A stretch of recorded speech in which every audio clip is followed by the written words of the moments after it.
कैलाश पर्वत के निवासी भगवान शिव की अर्धांगिनी माँ सती पार्वती को ही शैलपुत्री ब्रह्मचारिणी, चंद्रघंटा कूष्मांडा, स्कंद माता कात्यायनी, कालरात्रि महागौरी, सिद्धिदात्री आदि नामों से जाना जाता है।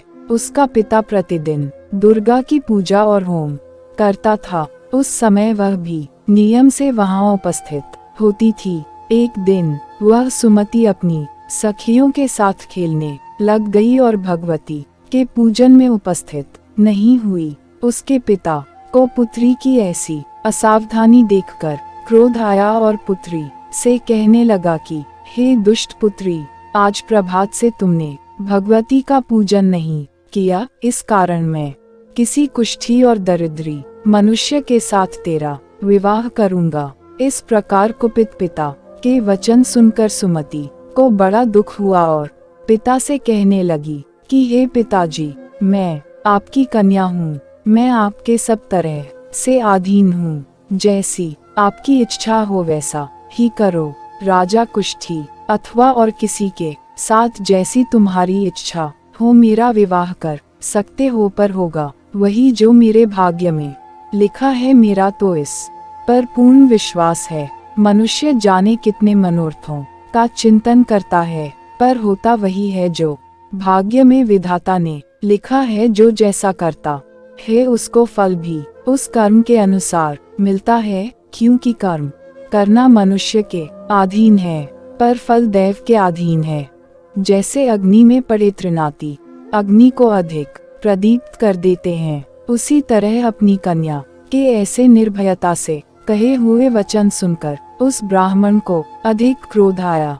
तब उसने अपनी कन्या का एक कुष्ठी के साथ विवाह कर दिया और अत्यंत क्रुद्ध होकर पुत्री से कहने लगा कि जाओ जाओ, जल्दी जाओ, अपने कर्म का फल भोगो। देखे केवल भाग्य भरोसे पर रहकर तुम क्या करती हो। इस प्रकार से कहे हुए पिता के कटु वचनों को सुनकर सुमति मन में विचार करने लगी कि अहो, मेरा बड़ा दुर्भाग्य है जिससे मुझे ऐसा पति मिला।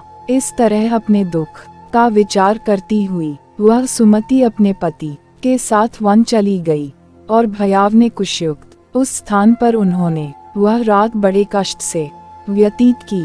उस गरीब बालिका की ऐसी दशा देखकर भगवती पूर्व पुण्य के प्रभाव से प्रकट होकर सुमति से कहने लगी कि हे दीन ब्राह्मणी, मैं तुम पर प्रसन्न हूँ, तुम जो चाहो वरदान मांग सकती हो। मैं प्रसन्न होने पर मनवांछित फल देने वाली हूँ। इस प्रकार भगवती दुर्गा का वचन सुनकर ब्राह्मणी कहने लगी कि आप कौन हैं जो मुझ पर प्रसन्न हुई हैं, वह सब मेरे लिए कहो और अपनी कृपा दृष्टि से मुझ दीन दासी को कृतार्थ करो। ऐसा ब्राह्मणी का वचन सुनकर देवी कहने लगी कि मैं आदिशक्ति हूँ और मैं ही ब्रह्म विद्या और सरस्वती हूँ। मैं प्रसन्न होने पर प्राणियों का दुख दूर कर उनको सुख प्रदान करती हूँ। हे ब्राह्मणी, मैं तुझ पर तेरे पूर्व जन्म के पुण्य के प्रभाव से प्रसन्न हूँ।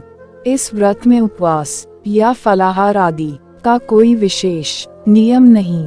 प्रातः काल उठकर स्नान करके मंदिर में जाकर या घर पर ही नवरात्रों में दुर्गा जी का ध्यान करके यह कथा पढ़नी चाहिए। कन्याओं के लिए यह व्रत विशेष फलदायक है। श्री जगदम्बा की कृपा से सब विघ्न दूर होते हैं। कथा के अंत में बारंबार दुर्गा माता तेरी सदा ही जय हो का उच्चारण करें।